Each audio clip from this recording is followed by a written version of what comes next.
Hey, what's up? Welcome back to the channel, Bash Brothers Fishing. We're not doing boat mods today. We're going to be working on the trailer, which is equally as important, if not even more important. A lot of times trailers get neglected, and I've had my trailer now for 4 seasons and have done no maintenance to it. Shame to admit it, but I've done nothing to it but running up and down the road. I haven't even checked the grease or anything on it. What I'm going to be doing is changing out the bearings, and I figured I'd make a quick video on it to show you guys how to do it if you're thinking about doing it yourself. One unique thing about this trailer is the axle is a Dexter Easy Lube axle, also known as a spindle is the specific part, but it's the Easy Lube, so I won't be using bearing buddies. I won't be pumping grease from any rear fitting, but I'll get into all of that. But this video will specifically feature that Easy Lube hub. So in the end, this is a twofold video. You'll see how to change out your bearings, your race, and your seals, and you'll also see how to work with the Easy Lube hubs. All right, let's get into what we need. Let's talk about safety first. Very important. Have a jack stand underneath the frame as close to your axle as possible. Have that as a safety measure in case your jack gives out. Also make sure the opposite side that you're working on has a tire chalk on it, and I also have it connected to my truck. Of course, you're going to need a jack. Get some gloves, guys. This is going to be a very messy job, so get some gloves. You're going to need plenty of paper towels to clean up your area. Of course, you're going to need marine grease. You'll need a grease gun. This is a lock and lube gun. I decided to spend some money on this one. This one's about 60 bucks, a lot more than a lot of them cost out there. But one thing I like about it, actually love about it, is it has this lock unlock feature on the tip of the grease gun. Right here, I've got some brake parts cleaner. That's if I need to clean off any additional parts. I've got a puncher right here. And guys, I will show you what all this stuff and how it's used throughout the video. A wheel bearing packer right here. This is not something you need. You can pack it by hand. It just takes a lot longer. This gets it done quicker. Only $15 on Amazon. A lot of the main things that I'm using in the video, I'll try to put in the description below so it's easy for you to find it. I've got a race installer right here. You'll need some wire cutters to cut your cotter pins, some pliers, either regular pliers. I don't know, I've got needle nose pliers, or you've got your plumber's wrench right here. You need a hammer, flathead screwdriver. I've got 2 types of hammers, got a rubber mallet here. Now we get into the actual bearings, and guys, you can buy this as a kit. It's not very expensive. $25 will get you everything you need. And again, this is not to re-grease. This is a complete replacement of everything down there. I've got 2 races. I've got 2 wheel bearings. I've got my seal. I've got my dust cap and my grease cover. That's the basis of what you'll need to get it done. This is for one side of the trailer. If you're doing both, of course, double this, get 2 of them. Again, I will leave the kit in the description below. One kit on Amazon covers both sides of the trailer, which is an excellent deal. You cannot beat that. A couple key things to note: if you're ever wondering like what fits your trailer, you can always take off the ones that are on the old ones on your trailer and then buy the part that way. You've got numbers right here on each part. On the back of the bearings, you have numbers as well, and you will not be able to see it on the GoPro. I have to get super close and try to show you that. But in case you're wondering, everything is numbered so you can figure out your exact part. For this trailer, this is a 1.98 diameter grease bearing. Very important. You have to know the size of the hub on your trailer. If you don't know the size of your hub, you can get something to measure it with. This is an excellent tool right here to do that, where you can measure exactly how wide it is. All right, I know I went through that pretty quick. I don't want to waste a lot of time going through all of that kind of stuff. I want to get into the actual nitty-gritty of this thing. So let's do that now. A couple of things you want to do right away just to know and assess the condition of your trailer is give it a couple of tests. And one is a shake test. Shake it back and forth. You should have just a slight bit of play. You should have some type of play. It also lets you know, is this too loose? And there's no real way to gauge it, but it should not be on here too tight, because then it'll restrict the bearings from operating properly. Another test to know the actual condition of the bearings is to spin your wheel. If you hear any kind of rubbing, or grinding, anything unnatural, that means your bearings are probably worn or worn out, one of the two. And there could be such a variation of what you hear. So with that being said, on here I do have a little bit of grinding sound in here, and I'm not surprised. 4 seasons, thousands of miles on this trailer. I've done several road trips on here, so not surprised. Going to change everything out. We'll also take a look at the condition of the grease. That's the third thing to do. I almost forgot to mention that. We'll get into all that now. Let's go ahead and take the dust cap off. Pops right out. Now for removing the grease cap, best to use a rubber mallet if you can. Mine is a little bit big, so it's hard to kind of get the right leverage on it. So I'm gonna use just a regular hammer. And if you use a regular hammer, that's fine too. Just be careful not to bend this cap. The way you wanna do it is just tap on each side. You can either spin it and keep tapping, or just tap each side. I can already see it loosening up. Now this is where you want to definitely get some gloves on, because it's going to get messy, boys. All right, next you want to take out your cotter pin, and to do that you got to start cleaning away some of this grease. And this is why you definitely want to always replace your cotter pins. Don't use the old one. These things get bent out of shape and pretty worn out to get them out. Now we can remove the nut. These are not supposed to be on super tight. It's always good to inspect this for wear and tear. I would not expect to see damage on the nut itself, because this doesn't spin. It just stays stationary in there. But we'll clean this off before we put it back on. This is one of the items that you will reinstall when you're done. Next, you want to get the washer out. That's right here. Yeah, that grease has completely changed colors. Now we get to see how the grease really is worn out in there. Looks brown and muddy. So for these two parts, I just like to drop it in some mineral spirits.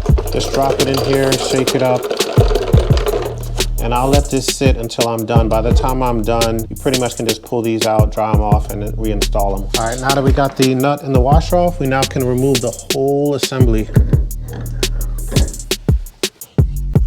I like to just look at the axle, look for any kind of unusual wear and tear, scrapes, any kind of damage to it. This does look smooth, so no concerns here. So just like anything else, just go ahead and give it a good clean off.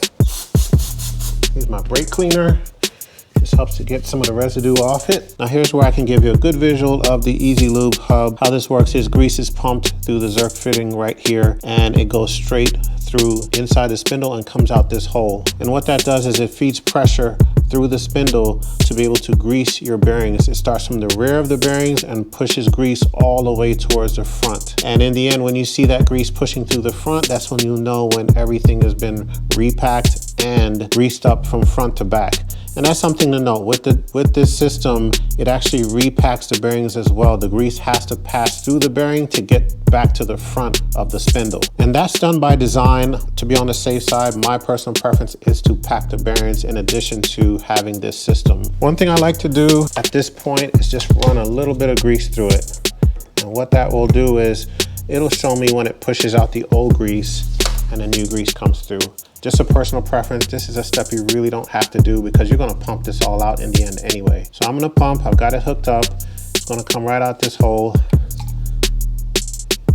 There you go. You can already see the grease went from brown to red. Red is the color we want. One of the main reasons I do this, I wanna make sure that nothing is blocking this internally, because later on when you have everything put back together and locked down tight, to run into an issue at that point, have to disassemble everything will be a complete pain. So the grease is flowing through here freely. That's what I want to see. All right, let's now get over to the table and get working on these bearings. To get to the inner bearing, and the inner one is behind the wheel. The outer bearing will be at the front of the wheel, okay? I already took the outer bearing out, and the grease again is very black, brown, discolored, and truly outdated. In order to get to the inner bearing, we need to remove the seal, which is located right here. And to do that, we'll grab our screwdriver. Now, if you're planning to reuse your seal, you want to be really gentle with this and not damage it. It has a rubber internal piece with an external metal piece. So you really end up putting this up against the metal, but it does touch the rubber, so it can get damaged easy.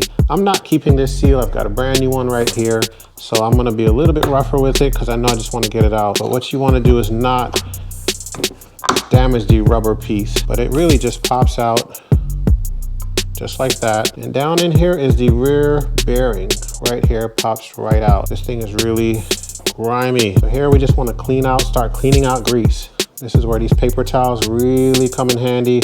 You're gonna go through a lot of this. So you wanna clean this out for two reasons. One, it's just good to get all the old grease out. That way when you're pumping in, you don't have to pump out a lot of old grease. Second reason is you gotta get to the chases in here to get them out. So can't even see them until you start cleaning out this grease. So we first wipe it out from the inner chase, and then we can really just push this through. How's that for a visual? flip it over, and get to cleaning the outer chase. I'm just gonna move this around. Maybe you catch a good glimpse of how clean it should look when you're done wiping it out. So that's how that's to look. So next up for me, I need to get the races out and put the new ones in. To do that, this is where the punch comes into play. And you could use a screwdriver, especially if you're not gonna keep them and you're gonna replace them with new ones. If you damage them, who cares, you're replacing them. I'm gonna use the punch, just makes life easier. It does take a little bit longer with a screwdriver anyway, and the potential to damage them is a real thing. So when doing this, just try to have some patience and knock down side to side. Should come out pretty easy. I can already feel that it's almost all the way out. There we go. So that took out the outer race. Right here, flip it over and repeat. Oh, forgot to mention, there will be a little ledge in here for you to put your screwdriver up against. Just look for it. You can also feel for it with your finger. It's not hard to find. It's right down there. All right, so we've got the inner race out. Now that those are out, we're just gonna wipe behind them. All right, next up, we wanna go ahead and install the new races in here. They're both identical. The main thing you have to do is look for the tapered side, because you wanna make sure that the narrow side of the tapered is going down inside the hub. And how you can know this, one of the ways you can know this is the bearing is tapered, and it's a lot easier to see how this is tapered versus this. So just place it in here, and if it fits like that, you're good to go. If you try to do it the other way around, it will not work. The bearing will simply sit on top of the race. Another way that you can know that you have the tapered side down, this is tapered as well, the installer. So if you plop it in there, it should fit right over it like that. And you wanna make sure your installer fits pretty snug with the actual race. I just like to rest it as level as possible. And this is simple. You just want to ham it evenly down, straight down, and the sound will change. When it reaches the bottom and bottoms out, the sound will change. That's how you'll know. And it'll feel different in your hand as well. Hopefully you guys heard the sound change. So that's the inner race. All right, you got both of those in. Flip it back over. Before we put the bearings in, we need to pack them. You can pack them by hand. Simply put grease in your hand and stuff the grease in there. Keep stuffing, keep stuffing. You can hand pack it, just takes longer, or you can grab this. This is specifically for packing bearings. Very inexpensive. I think this was $15 on Amazon. I will leave this link below as well. And how this works is, make sure you've got grease down in there. So you got your plunger down in there, remove the top, and just like everything else, when you put your bearing in there, tapered side down, and it's got holes in there. I don't know if you guys can see, it's got holes at the bottom. The grease, it pushes through and then goes through the bearing up to the top. So when it's done, I'll be able to see grease on the top side. Put the plunger back on, screw it on there. And again, guys, this is my personal preference. With the Easy Lube spindles, with the Easy Lube axle, it's designed to pack the bearings for you. I'm just playing it extra safe and packing these in addition to having the Easy Lube axle. Oh man, now that's like crazy pack. Wait till I pull this out and show you guys. Look at that. That is a crazy amount of grease that came through. You can't even see the bearings anymore. That's what we want to see, boys, right there. I'm just going to smooth out the grease. Also get grease on the sides, all right, before we put them in. I'm also going to put some grease inside here where the chase is. Tapered side down, drops right in. Now before you flip this over and install the outer bearing, now is when you want to get the seal in here. And this rests right there. You can tap this in with a hammer, but if you do have this tool, all you have to do is flip this over and it works as the seal installer. You don't even have to tighten it very tight, just get it there. It sits right on top, so just center it up and tap it. And it doesn't take a lot of pressure to get the seal in.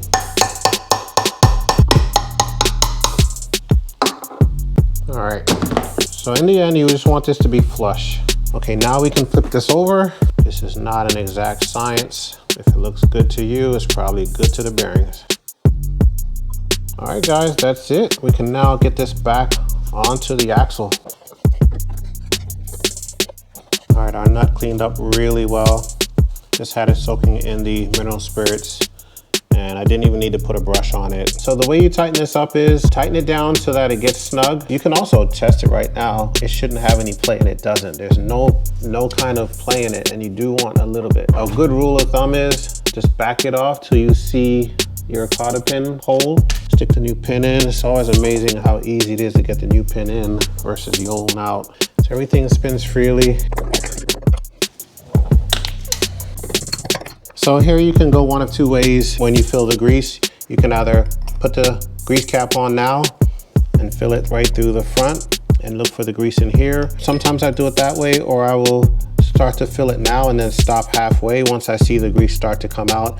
And this way, it's easier for me to see the grease. That's all I'm saying. Totally up to you. One key thing you have to remember to do with these Easy Lube axles is spin the tire as you're pumping the grease in. Reason being, the grease only comes through one hole. And if you keep this thing stationary, it's really going to push the grease. It may not fill the cavity in here as well. So just keep turning as you're pumping. I'm just going to turn it with my foot, and you're going to pump for a while.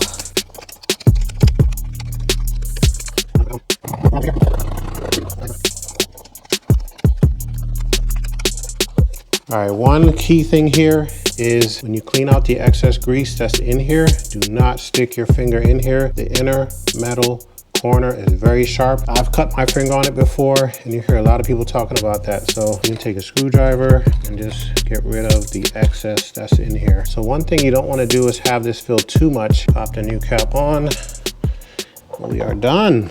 Something I forgot to mention is I only needed one tube, and this is the 14-ounce grease tube.